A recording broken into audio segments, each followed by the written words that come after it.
Good morning and welcome to another episode of Bushcraft Dave on a slightly cloudy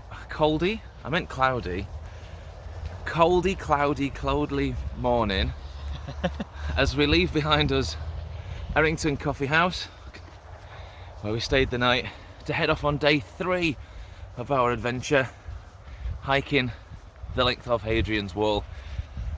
Although how much of it have we seen so far? About 60 metre stretch. Something like that. On day 1? Not much, but we are reliably informed that on the video you're going to see today there'll be a lot more scenic. Fingers crossed for no rain today, it's looking pretty good. So yeah, let's join us for the stretch from Errington Coffee House to, it's a rest stop called the Old Repeater Station, and then eventually from there onto Greenhead. So quite a big stretch on this video. Thanks for joining. See us on this trip. It's definitely a nice mild start to the day. We let them go without on the headphone. Yes.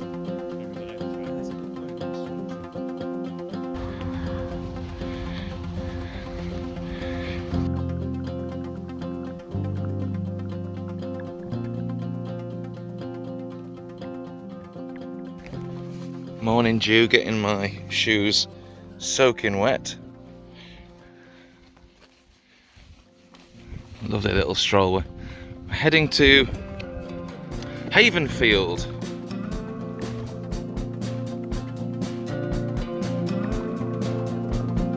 I mean, it's literally there's not a vehicle on this road at all, except for a tractor at distance. I've got some updates for you. So first update is we met a very nice guy. I didn't ask his name because I'm rubbish at stuff like that, but I'm going to say that he was called John. And he was a volunteer who does litter picking from Errington House to Havenfield, which is about a 2.5 mile stretch of Hadrian's Wall route. And so that's his job. I think he said, what, 3 times a month? Yeah. Something like that, maybe up to 6 times a month. And he lives local. He just heads out on this 2.5 mile run, picks up litter and keeps it clean. And I'll be honest, the routes have been pretty much clear of litter the whole way. The only thing we really saw was there where a car had gone over the verge and shattered glass everywhere and stuff. That was fairly recent by the look of it. Second thing is diversions. So we've come across 2 little diversions on our route so far. One of them was the end of day 1 as we're heading up towards Heading on the Wall. We ignored it and we were okay. I think there was a flooded footpath that we managed to circumnavigate, work our way through. We've had a diversion today that we ignored, and we ended up going through a field that had been felled with trees, and it was ridiculously difficult to pass. We got through it, but stupidly we should not have done that. At the other end when we came out, there was a much clearer indication that we shouldn't really have gone into there. When we set off from Errington, it wasn't that obvious. But I think in general, it's a good idea if you see a diversion sign, even if it's going to take you a few miles further on or whatever, you're probably best following it just to be safe. That's the update for now. Let's head to Havenfield. I best catch him up, he's miles away.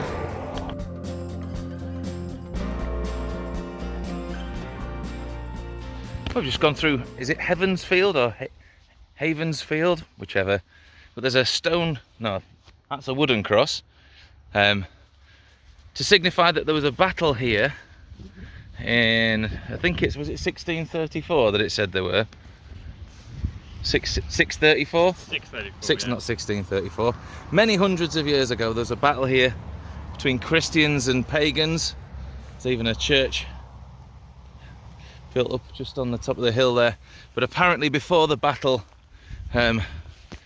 King Oswald, I think he became king, I don't think he was king at the time, placed a wooden cross in the field before the battle, and apparently they won the battle, and many miracles happened here. So they built a church, and apparently it's a very lucky place.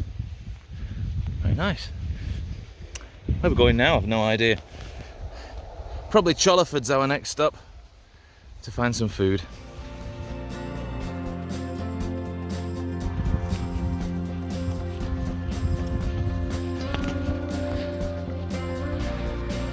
Well, here we go, some of our first bit of wall since Hadrian.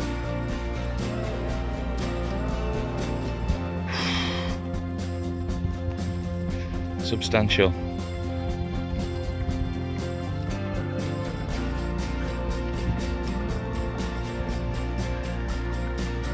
It's only about a metre thick at this point.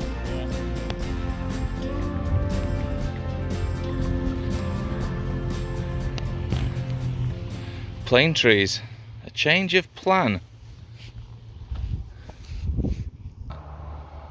So this stretch of wall here, where we were talking about how it seems thinner than what we'd seen before, and you can even see where it changes. Apparently from the west they started building at a width of 2.96 meters, but then it was taking too long to build, and so the decision was made here at Plane Trees, even though they'd started building the foundations at the full width, that they would actually start for the rest of the journey to have the wall be much thinner. So yeah, and for the rest of the wall from here to the east coast was built at this new thickness, and we're heading in that direction somewhere.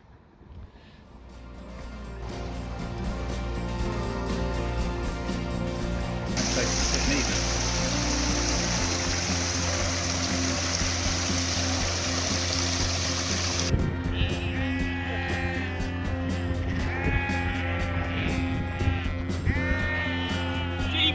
Lots of sheep!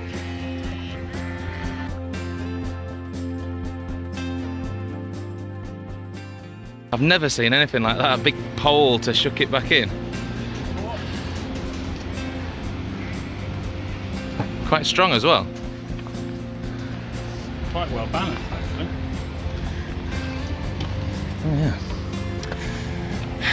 Chester's Bridge.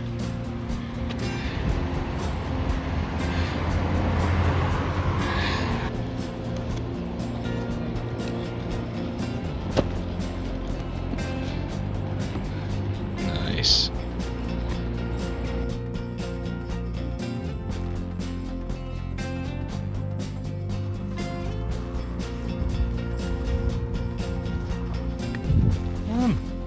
Miles and miles of forest. Could be. We know that eventually further around this, all the land to the north was just bog. Right, oh yeah, yeah.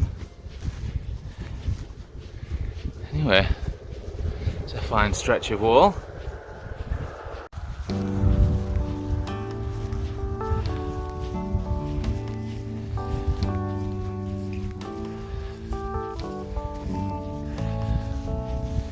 Oh, what's this? So this is one of the turrets. Number 29A. So that's all on ground level where the bottom bit is with the chair and the table. And then what, they've got a ladder up on the inside to the turret. But it's still pretty well protected with the extra battlements that are placed on the other side. Cool. It kind of looks like, I don't know whether the stuff that's at the side could be steps or it's just strengthening stuff. Yeah, both maybe. Turret 29A. Which way are they counting? Did they start at Carlisle? Have we gone past 28 others that we didn't see? But maybe 29A and 29B are between the 29th and 30th mile castle, or 29th and 28th one. Do you think we've underestimated the scale of the feat we've undertaken in the same way the Romans might have done with their wall? So they got halfway and decided to make it thinner to speed things up. We're over halfway now and we could hire a bike. We could hire a bike, we could get a bus, call an Uber, but we're not going to. We're going to walk the whole thing. Yeah. We have found some proper actual wall that we're actually walking by. Nice.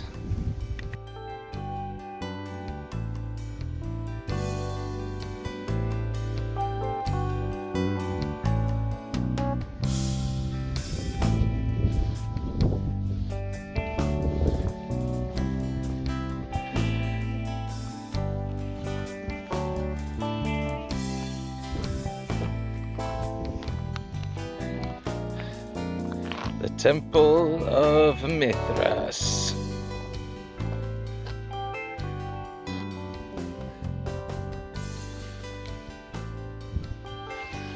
Let's have a look.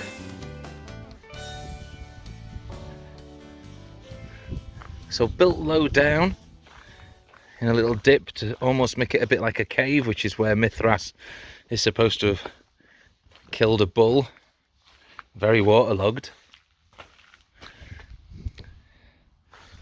And where these stones are in front of us would have probably been some sort of wall partitioning off into a main chamber. Right, so this is the outer area where Yeah, just a little. people who are being inducted would have had to have faced some kind of ordeal where Yeah. they were threatened with danger or peril, and they had to undergo some kind of mental or physical challenge. Well, we've undergone a mental or That's physical us. challenge. We're novices. We're We- coming in. If we pass through this temple, does that make us experts? We've now gone up to the next level. What did they say the top order was? Father. Father. And weren't there 7 levels, like 7 days of walking Hadrian's Wall? Like the 7 deadly sins, 7 days of the week. So Are you top rank? Are you my father now? I'm at level 3 now. You're at level 3. Day 3. What does that make you, sister? I don't know. Second cousin. Cool. Nice little find in amongst it all. The Temple of Mithras. The built-in swimming pool. All right, come on. Stop messing about. Let's go home for the night.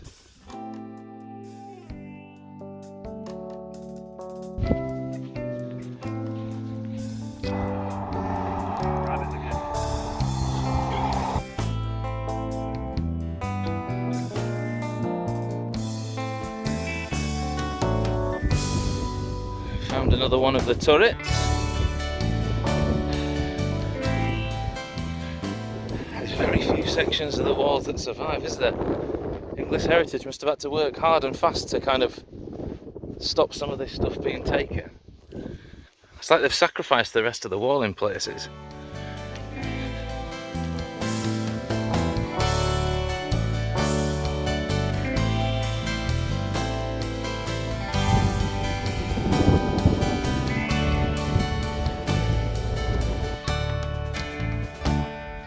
Morning, it's day 4. We are going to reach the halfway point very, very soon, hopefully. Woo! I might have made the mistake of wearing a red top if we're going to go through fields of bulls, but what can you do? I tried washing my top last night and it wouldn't dry. So, we've stayed at the Old Repeater, which is a fantastic little place to stay. Absolute character of an owner called Les. Eating dinner together around a table with other hikers was interesting. Some Australians, somebody from the Netherlands, but they were doing like an organised trip where they do a little section of the wall, put all their bags and stuff carried. Which, with putting these on this morning, I did think maybe it'd be quite nice to have somebody else take our bags. But we've got this. About 13 or 14 miles today. Our first stop off, after hopefully seeing lots of the wall, is a village called Once Brewed, and heading to a pub called Twice Brewed, which my brother recommended, and if it's rubbish, I'm blaming you entirely, Andy, so let's get cracking.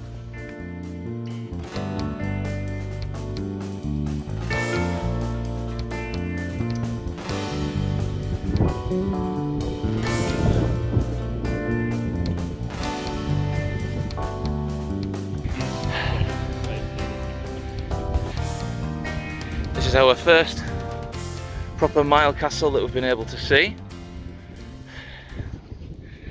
Difference between the mile castle and the fort, by the look of it, is that the mile castle's just on the,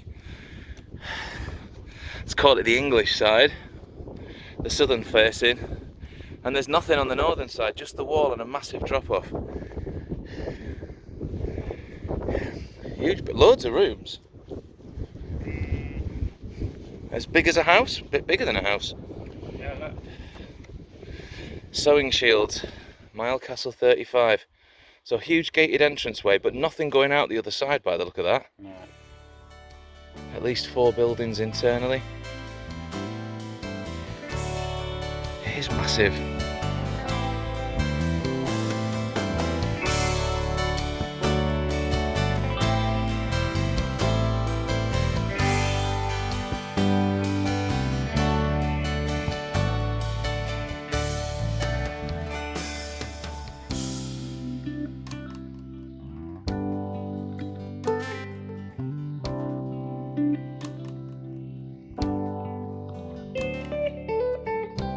We're about 2 miles in to today's journey. We've got to a place called Howstead's Fort. Unfortunately, the side of the wall that we're on, we can't quite see into it. I'm hoping that as there's a little bit where we cross over the wall, we might see a little bit more. Let's have a look.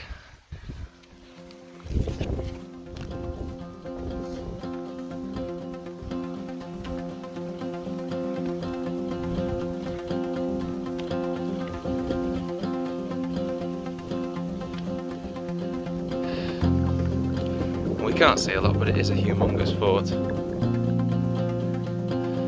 One of many great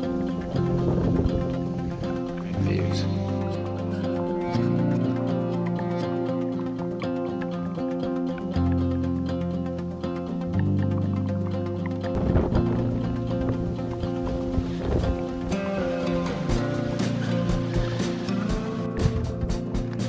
Well, we'll get to it in a second, but there's the Sycamore Gap.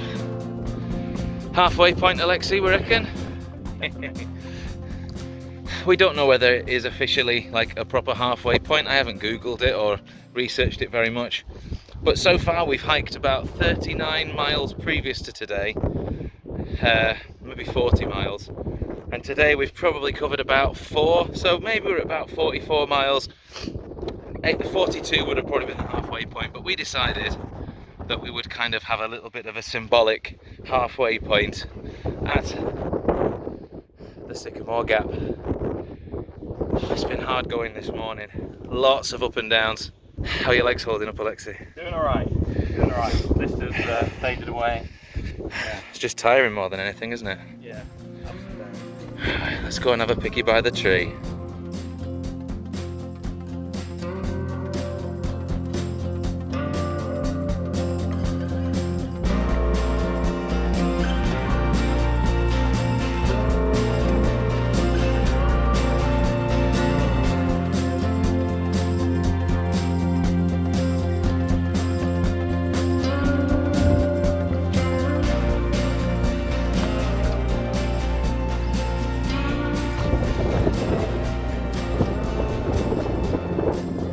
To fully wet weather up. There's a very sort of, I'm sure the term is mizzle in the air. It's mist, it's drizzle, it's mizzle. We're heading back up now. We compromised a tiny little bit on the route in order to get to the village of Once Brewed, where Twice Brewed Inn was, to have our lunch.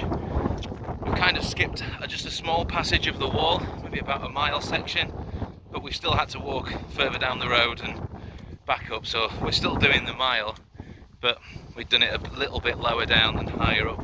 But now we've got to walk all the way up onto that thing. Wish us luck. We're up at the top, but it's very windy.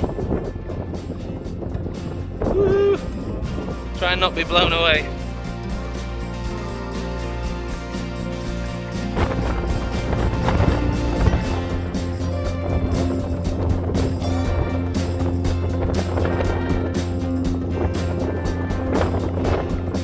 Apologies for not filming much of this bit of the walk. It's been far too windy, cold, drizzly. Look a shell of a man. Our bodies are, well, my body's broken. Alexi's on it. It's powering me through. We've got about 2 miles to go to our home for the night at the end of day 4. It's got to drag my body through them 2 miles.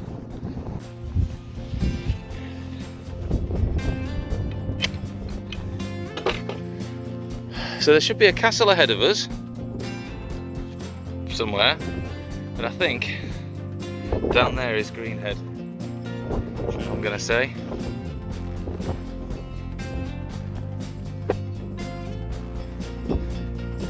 We've only got 1 mile to go. My feet are on fire. But we'll make it.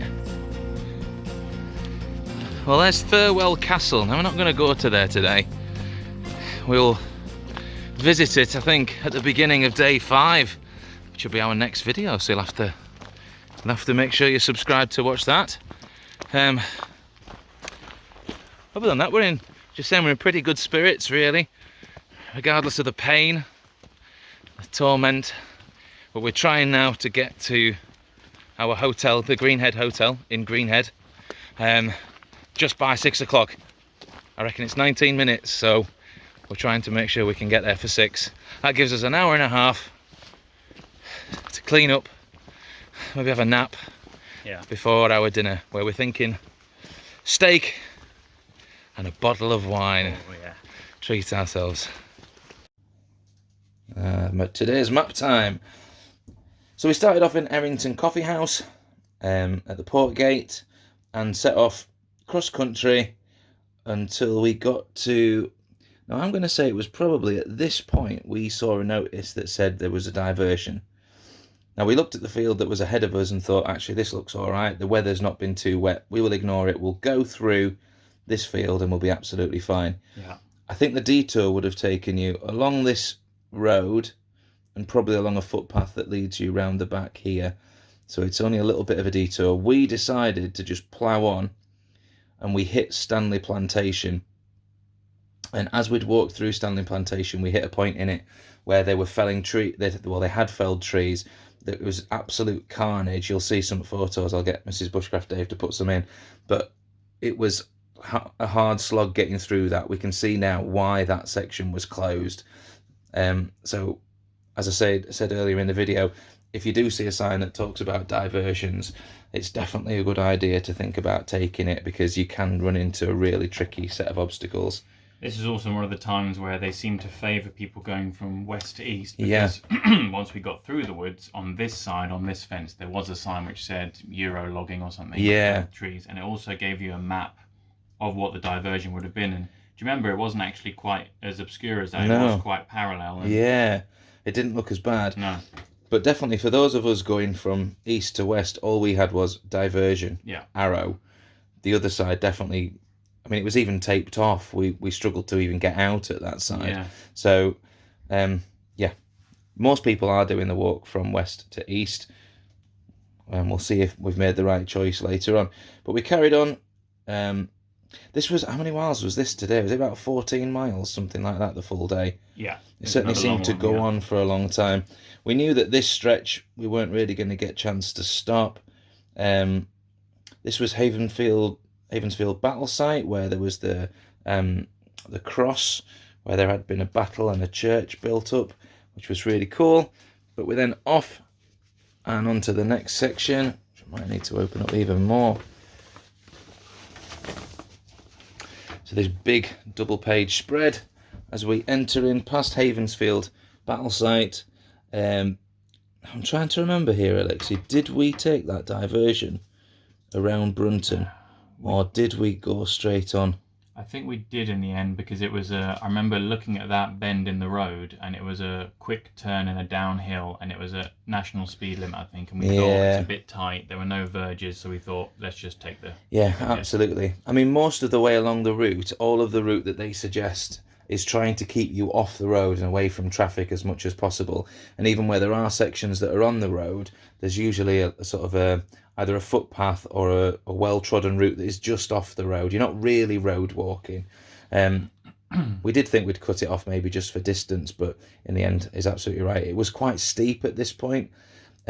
Downhill, as we were heading down into Chollerford, there was a section of the wall that we again saw down here somewhere, where there was there was a little turret there, wasn't there, and a little section of wall we could see just up the hill off the path. And I think you could walk up to it maybe, but you certainly couldn't really visit it.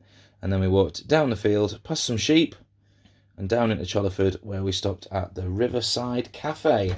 There is a bench here as well, which is good to note. A little was there one there? We didn't use it, but there's one just off the corner there. Beautiful. We're always on the lookout for benches. Towards the end. But the Riverside Cafe was nice. The little cardboard jacket potato box with jacket potato and crisps and some pickle and beetroot as well. Yeah, so there's beetroot in there. it was absolutely superb. And it was also from there that we picked up a little quiche or a pie. You had a quiche, I think. Yeah, you had the mince and onion pie. Yeah. I had a big slab of quiche. We knew that all of this section that we were going to end up walking on was going to be quite challenging, and it would have taken us a while to get to our camp anyway.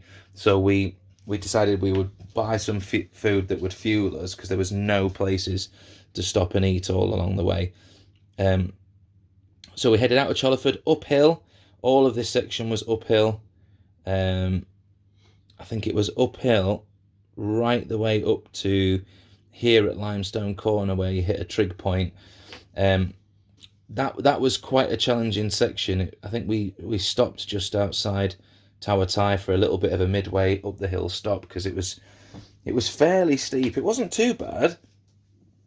I don't think it was insurmountable, but it was at least a good hour and a half of uphill, with then the downhill to come the other side. I think when we got to Broccolita Fort, there wasn't really much remains of the fort, but there was a fantastic Mithraeum that we got to go and see, a little temple at the back of the fort. That was really cute, and we stopped there for a little bit of a break before really... Most of the days when we got down to our last 4 miles, we pretty much went 1 mile stop, 1 mile stop, 1 mile stop. Yeah. And the mile castles almost gave us that place as an indication to go to. We carried on a little bit further out than we needed to go, because we could have just gone straight down this road to our accommodation, but we decided if we keep going, follow this route and go back to the camp, we wouldn't have to go uphill and do all of that section again in the morning. We could just get going. And that's where we stayed, at the old repeater station at the end of day 3. Did we really do all of that on day 3? Yeah. That feels crazy to look back on it now and see how much we did. There's a nice beer waiting for us. And a lovely beer. Les, the owner of the old repeater station, was an absolute character. If you get to go and stay there, he's a very funny guy. But we had lamb shank for dinner. Sat around a table with a couple of Aussies and somebody from the Netherlands. We're just chatting about our different hikes and stuff like that. So it was quite a pleasant little evening. Sat there. So that was day 3. Day 4, we got up relatively early, out again by about 9. We headed out from the old repeater station up onto here. I feel like there was a couple of bits of accommodation maybe even along the way here that was sort of hidden in amongst stuff. The map's really good at kind of pointing out certain places to stay, but I think if you did a little bit more research, you'd find a few more things. But it was this day that we really started to see the wall. I think when we'd got round here and just over this, I think we were into wall nearly straight away, weren't we? All of this was the moment really. Yes, in fact, that was the first bit of wall. And when we were up here, we could see the turn, couldn't we? Could see the turn on the landscape, and you could see the wall snaking along the horizon. It was absolutely magical. Yeah. I'll get Mrs. Bushcraft Dave to put a picture in or a little bit of footage now from that section, but absolutely beautiful to see it craning along the horizon. And we knew that this was going to be a tough, challenging day, and we weren't wrong. We were told that it was going to be scenic, definitely was, on the most beautiful days we had, but it was challenging. There were lots of ups and downs along the way.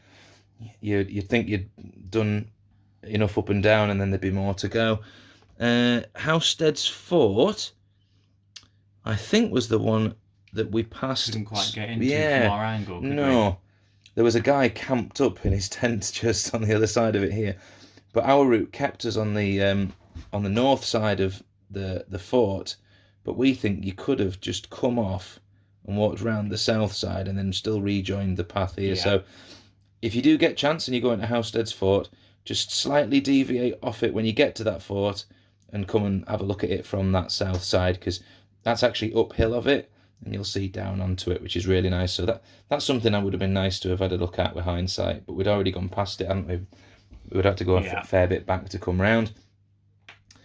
And this bit wasn't a bad stretch. I don't remember it being too up and downy. No, it's worth mentioning the military way as well and the choice that gives. Yeah, good point.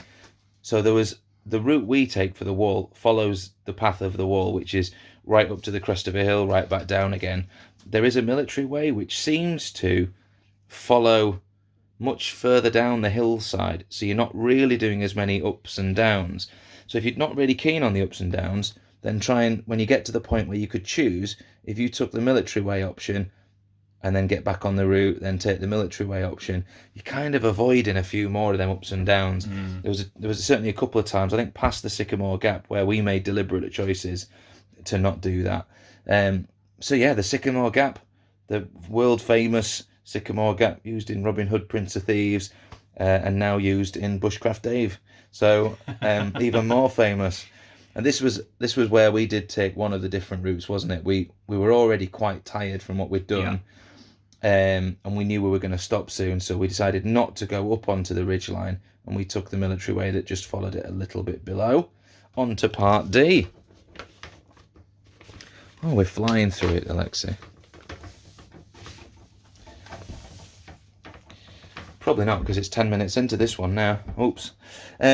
So we, having taken the military way, we came down the road and headed into Once Brewed to go to the pub at Twice Brewed. This is definitely an option if you wanted to break this really tough section of ups and downs from all of this day. If you wanted to split it into two, you could do that first section past the Sycamore Gap and stop at Once Brewed. There was quite a bit of accommodation. The pub was really nice. Yeah, definitely a good option to stay for the night. Now, we could have gone back up the hill here and rejoined the path, but we decided to, because the pub is actually here, and we'd have had to have gone back up the road, back up that road to join it. Instead, we followed just a little footpath here and then rejoined this footpath. So we missed out that section, which was quite a bit of a peak, but just because our legs were tired, it was a tough day. And then we did follow the route, I think, pretty much all the way at that point. Yeah. We stopped there, a little lake. I think it maybe even advertised that you could have got a bite to eat, that there was maybe a cafe at times, and maybe like a little camper van that does tea and coffee. But we just got there and had a little stop and a little rest of his legs. Yeah, it was locked up, but there was a picnic bench under cover, which was very useful. Yeah, so we needed if it was raining, that's your point. And then Great Chester's Fort. I don't really remember anything there. No, Can't remember. Might have been a ruin. We'd got to the afternoon. This is delirium point here. This is when we can't really remember anything. It's just quite challenging, wasn't it? Through a quarry. Was that maybe where we stopped as well? Oh, that's the water. Yes. That's where the covered picnic bench was, wasn't it? No, I think it was maybe up here at the quarry, because we walked then past this little recreation site where there was like a little park you could walk around and some little weird statues. And we just worked our way through that. Briefly said hello to Thirlwall Castle, but we're going to go and do that the next day. Oh, yeah. And then headed down into Greenhead, where we stayed at the Greenhead Inn. Yeah, that was their fish and chips night, so we got two of those for 25 quid, didn't we? 2 fish and chips for 25 quid. What day was that? I've got... It was day 4. Day 4. But what day of the week was that? Would that be Friday? Tuesday, Wednesday, Thursday, Friday. Yeah, it was. Fish Friday. Yeah. So, beautiful. So that is the end of day 4.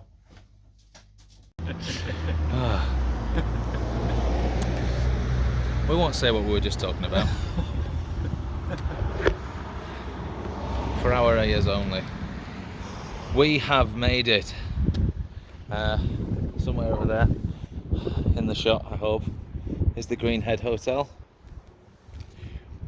I don't know. That has been a rough and tough day. It took us as many hours as the first day to cover a mile or two less, so we were slow. Yeah, what do we reckon? 14 miles in about 7.5 hours. Definitely going at less than 2 miles an hour. It was very difficult, trudging our way through. But hopefully, after a good night's rest at the Greenhead, and a shower and a sleep, we'll be ready to take on day 5, which will be their next video. So thank you for joining us in this one. We hope you make sure you subscribe so that you get notifications of when the next video is out. But for now, day 4 done, 3 days to go. We're halfway across the country now, which feels good. But right now, I want to get my feet out of these shoes and into the hotel. Thanks for joining. See you in the next one. Say bye, Lexi.